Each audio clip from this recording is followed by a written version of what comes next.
Magandang araw po, welcome po sa aking channel, Love9 TV. Patalasasan po, meron po ba kayong mga properties na napapabayaan or non-performing assets? Plan nyo ibenta, pero wala kayong oras sa pagbenta nito. Kung ito'y pagkakatiwala nyo po sa amin, tawag lang po kayo sa aking numero, usap po tayo, gawin ko po ng video for free. Yes, libre po, wala po kayong babayaran. Tutulungan pa namin kayong mabenta ang inyong property. Kami na po bala sa marketing, sa boosting or paid ads. Even sa tripping, hindi na po kayo mapapagod sa pag-entertain ng mga buyers. Kami na po bala sa lahat. Tawag lang po kayo. Nandito po tayo ngayon sa Molino, Bacoor, Cavite, kung saan meron po tayong bagong video presentation. Isang brand new 2-story house na fully furnished. May lot area po ito na 120 square meters at may floor area na 200 square meters more or less. Tungkol naman po sa dokumento nito, ito'y titulado, buhay po ang may-ari, kaya wala po kayong maging problema sa documentation o sa transfer ng title. Halos hindi naman po ito natirhan ni owner, gawa ng nasa Amerika po sila. May pagbabago lang sa kanilang plano, kaya ibebenta na lang ito. Ito po yung covered car park na naka-tile flooring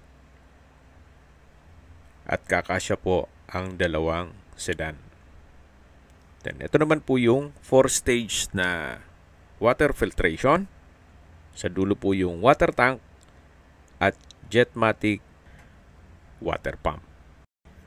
Dito po sa harapan ay maganda rin maglagay ng coffee table. Naka-tile flooring na rin po dito sa area to at meron pong pocket garden. Yan naman po yung facade. At ito po yung main door. Naka-aluminum screen door at solid wood door. Welcome po dito sa bahay ni Madam at Sir. Ito po yung living area o salas. Naka-ceiling cove design. May split type aircon. Yan po yung staircase. May crystallite center lamp at pin lamp. Yan po yung first bedroom at katabi lang yung common toilet and bath. Mamaya po check natin yan. Dito po muna tayo sa may dining area at formal kitchen. Naka-ceiling cove design, may center lamp. Malaki po ang espasyo. May breakfast nook, pendant lamp at meron pong access door papunta sa service area. Kahit po 8-seater na dining table, kakasya po dito sa laki nitong espasyo. Modern design na rin po itong kitchen. Naka-tile flooring na rin po. Then yan po yung tinutukoy ko na breakfast nook na may pendant lamp. Dito naman po yung espasyo para sa refrigerator at gas range. May range hood na rin po siya. Ito po yung kitchen countertop. May stainless sink with faucet, may kitchen cabinet and drawer, kitchen window with security grill. Ito pong breakfast nook ay may drawer. Yan po ulit yung dining area at dito naman po yung tinutukoy ko na access door papunta sa service area. Naka-solid wood door. Then meron pong countertop, stainless sink with faucet. Dito po sa dulo ay meron pong open below na kung saan yan po yung natural ventilation. Secure naman po, gawa ng meron na rin pong security grill. Isa po yan sa split type aircon sa mga kwarto. At balik na po tayo dito sa loob.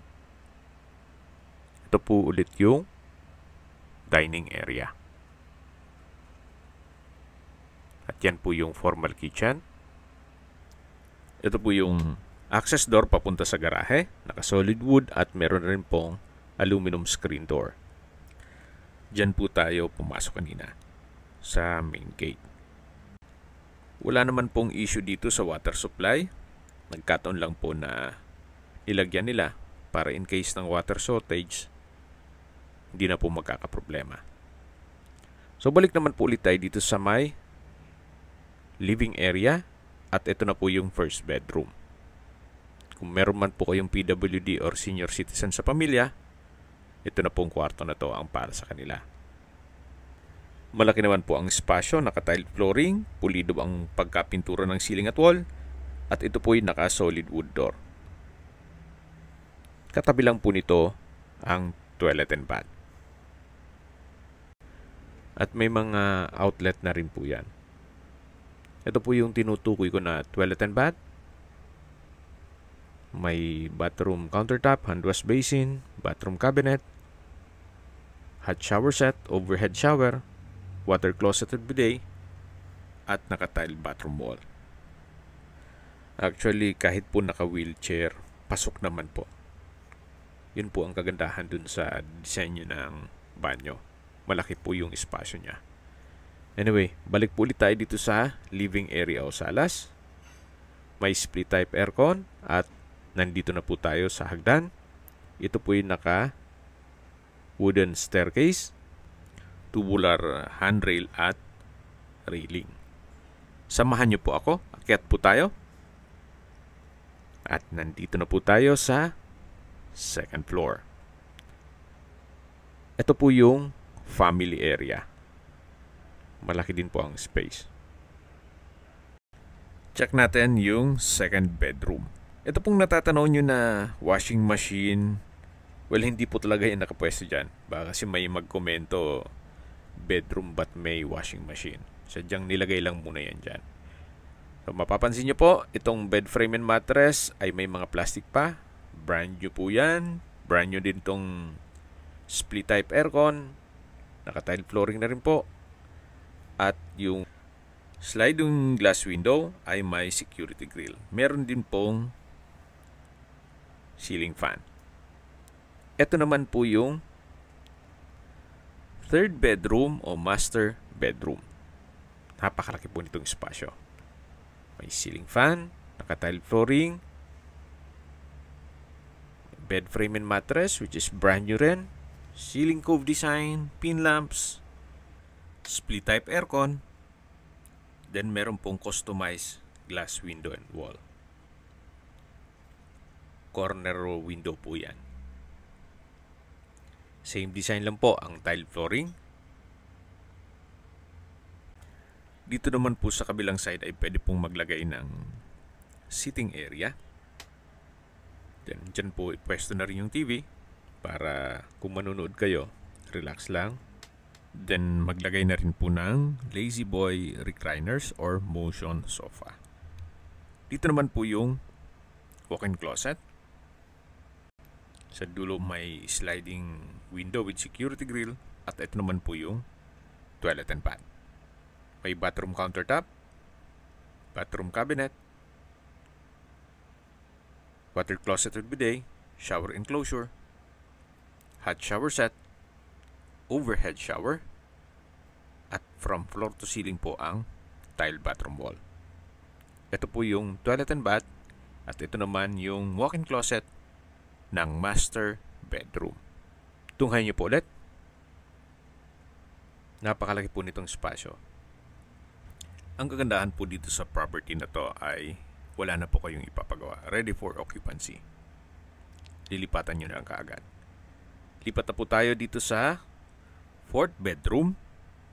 May brand new na bed frame and mattress, ceiling fan, split type aircon, tile flooring, may mga pin lamps. Sa dulo po ay may sliding window with security grill. At sa spasyo, malaki din po siya. Lipat na po tayo. Labas ulit dito sa may family area. Yan po yung common toilet and bath. Ang gagandahan po dito sa mga toilet and bath ay malaki po yung mga espasyo. May bathroom countertop, bathroom cabinet, hand wash basin, water closet with bidet, hot shower set, at overhead shower. Sa distance, location at travel time portion na po tayo. Ito pong property ay napakalapit lang po sa Evia. Ang distance is 4.6 kilometers at ang travel time is 12 minutes. Mula naman po sa South City Hospital and Medical Center, ang distance is 6 kilometers at ang travel time is 15 minutes. Mula naman po sa Somo Vista Mall at SM Molino, ang distance is 6.7 kilometers at ang travel time is 16 minutes. Mula naman po sa State Fields School at University of Perpetual Health System Delta, ang distance is 8.7 kilometers at ang travel time is 22 minutes. Mula naman po sa San Beda, Alabang, ang distance is 15 kilometers at ang travel time is 35 minutes. Mula naman po sa Manila o sa airport, ang distance is 27 kilometers at ang travel time is 45 minutes. Okay, sa presyo na po tayo. Binibenta po ito ni owner sa halagang 9.8 million pesos. Net. Ibig pong sabihin, si buyer na po ang sasagot sa lahat ng taxes at expenses with regard to documentation. Summarize ko lang po ulit. Ito pong property ay nasa Molino, Bacoor, Cavite. May lot area po ito na 120 square meters at may floor area na 200 square meters more or less. Semi-furnished at brand new. Hindi naman po ito natirahan ni owner, gawa ng nasa Amerika po sila. Kung may mga katanungan po kayo, tawag lang po kayo sa aking numero. At sa mga kababayan naman natin na sa ibang bansa, meron po akong Viber, WhatsApp at Telegram. Same number lang po, 0917-316-3399. Sa mga nagtatanong naman po ng aming Facebook, meron po aming Facebook page na Nov9TV at Facebook Real Video. Meron din pong TikTok at Instagram. May ibang YouTube channel po kami, the Nov9TV channel, Nov9TV Listings, Nov9TV On The Spot, Nov9TV Updates, at Nov9TV House Rental. Sana po naibigyan nyo ang video presentation. Paki-like and subscribe na lang po sa aking channel para ma-update din po kayo sa aking future listings. Kung sakali po hanap nyo yung mas malaking sukat ng lupa, meron din po kami ibang listings na pwede nyong pagpilian.